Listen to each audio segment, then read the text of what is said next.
La cérémonie d'ouverture a été marquée par plusieurs allocutions, dont celle du président Vladimir Poutine de la Fédération de Russie, qui a fixé les États africains sur le bien-être des populations et la stabilité politique voulue par son pays. Dans son propos, Vladimir Poutine a souligné que la Russie est prête à aider les pays africains à introduire les technologies les plus avancées dans l'agriculture à travers le transfert de l'expertise dans le domaine de la production agricole. Pour le dirigeant russe, son pays cherche à développer la coopération avec les pays africains,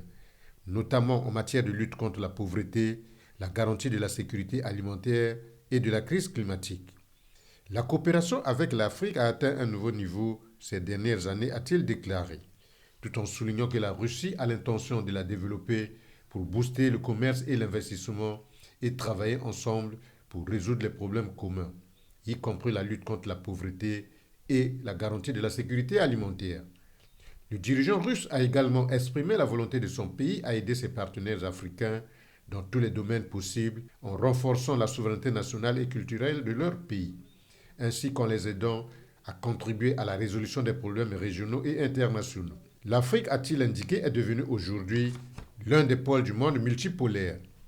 Le président Vladimir Poutine a ajouté que son pays soutient les aspirations des pays africains à la stabilité et aux progrès sociaux et économiques. Enfin, dans les prochains mois, nous serons en mesure d'assurer des livraisons gratuites de 25 à 50 000 tonnes de céréales au Burkina Faso, au Zimbabwe, au Mali, à la Somalie, à la République centrafricaine et à l'Érythrée, a-t-il souligné. Somme toute, pour le président Vladimir Poutine, le deuxième sommet et forum de coopération humanitaire Russie-Afrique marque une nouvelle étape dans le renforcement des liens entre la Russie et les populations africaines et la promotion de la coopération dans divers domaines.